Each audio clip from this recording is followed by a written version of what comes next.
Welcome back, baseball fans. Welcome to another episode of the Vegas 9 Ball, the vintage Vegas 9 Ball, coming to you live from Las Vegas, Nevada. And it's another beautiful day here in November 2025. Without further ado, let's get to the vintage Vegas 9 Ball for today. The first card is a Mariners outfielder, Ricky Nelson.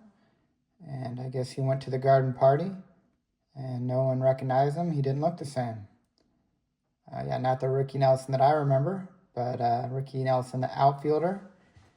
And don't remember too much about him. Check out the back of his card. Not too much. Ricky is married. His wife's name is Deanna. So that's good to know.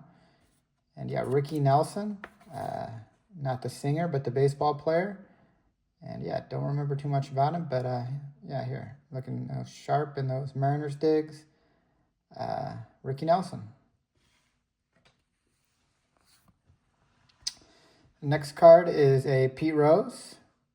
Here he is, the nice sideburns sitting on the bench here. Third baseman. And he would play first base, third base, outfield, kind of all over. And let's look at the back of the card here. Pete Rose, third base, 1977. How many hits did he have? He had 2966. So still would have almost 2,000 more hits in his career after this card. But started in 1963. It's 1977. He'd play into the late 80s. 311 average. And here he is, the hit king, Pete Rose. And we'll put him on a Hall of Fame stand because that's where he belongs. He should be in the Hall of Fame, of course. And Pete Rose, Mr. Hustle. And here's Bo Jackson. Bo knows baseball. And Bo, of course, he started his career with the Royals and started until he had that tragic football injury, which really curbed his potential. But one of the most exciting players in both football and baseball in the late 80s until he unfortunately had that football injury when he was playing with the Raiders. I had that poster in my room where he was playing for the Raiders and also on the Royals, all-star in both football and baseball. And you see him here playing against the Angels, looks like in the background. He would later go on to play shortly for the Angels. But let's look at Bo's stats. Bo with a nice flat top on the back.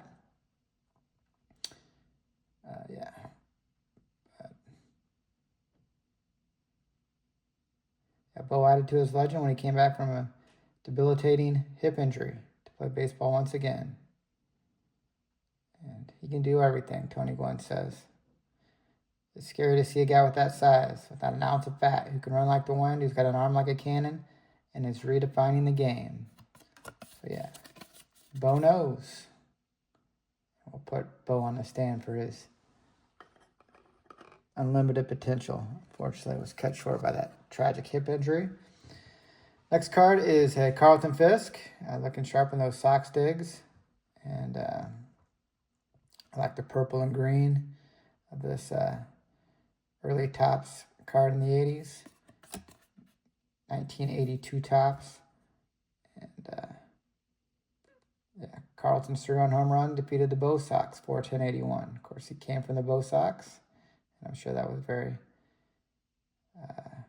gratifying for him to hit that game-winning home run on 4-10-1981. And just a great-looking card of Hall of Fame catcher Carlton Fisk, early in his career with the White Sox. Next card is a Delman Young. And Delman Young was a player with tons of potential, much like Bo Jackson. And he was the number 1 overall pick in the draft. Of course, he was the brother of the Meat Hook, Dimitri Young. And everybody thought he was going to be a big-time star. But he was a good player, but never turned into that great player in the league.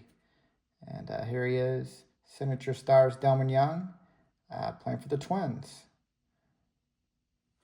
Nice-looking card. Next card's the Kid, Ken Griffey Jr.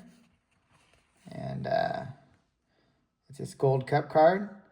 Topps, 1990 Topps, I believe. And number 24, of course, the kid, King Griffey Jr., or 24 for Willie Mays. And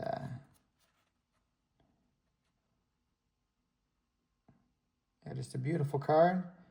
See his rookie year with the Mariners there, 264 average, 16 homers, and 16 stolen bases. And son of King Griffey. And yeah, just a beautiful card. Gold Cup card of King Griffey Jr. early in his career. The kid. Put him on the stand. Next card is the 1979 runs batted in leaders, Dave Winfield and Don Baylor. And these are two intimidating batters. Tall, muscular guys. Very intimidating in the batter's box. Two of the most intimidating of all time, probably. And let's look at the back of the card. 1971 runs batted in leaders. Let's see, Winfield, Kingman, Schmidt, Garvey, Hernandez, Horner, Parker, Dawson. And in the American League, you had Baylor, Rice, Gorman Thomas, Len, Darrell Porter, George Brett, Willie Horton. All big-time stars of the time period in the late 70s, and it's a nice-looking card. Weird how they have the same background and same pose there, but nice-looking shots. Dave Winfield and Don Baylor. Put them on the stands. Nice-looking card. Next card is a Boots Day. I remember him playing briefly for the Cubs, but I really remember him as being the original manager for the Evansville Otters when they started. They're an independent baseball team out of Evansville, Indiana.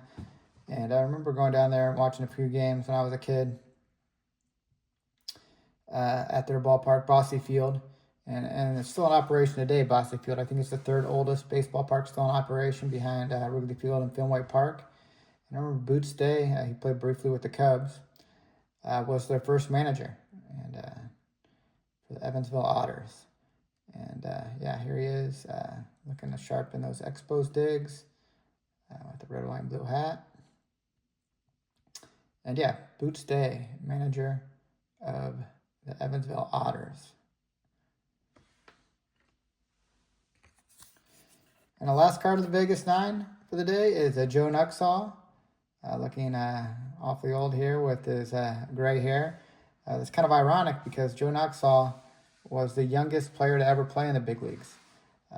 During the war years, they needed some talent in the big leagues, and he was called up, I believe, by the Reds as a 15-year-old in 1944. So youngest big leaguer ever, and he's looking like the oldest big leaguer ever here in this picture with the gray hair.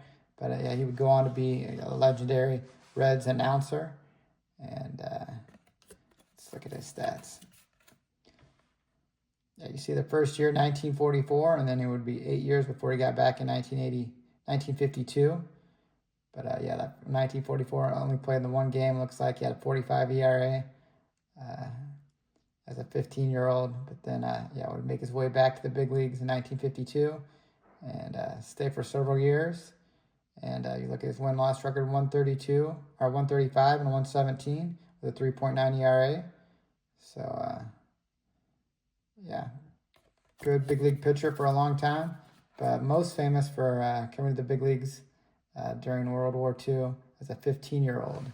And then later on, of course, a legendary announcer for the Reds. And he would used to sign off saying, "This is the old left-hander, rounding third and heading for home."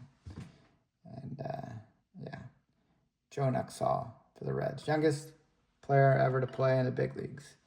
And I will conclude the Vegas 9 for the day. I hope it bring you back. Hope you enjoyed it. And take care, and God bless.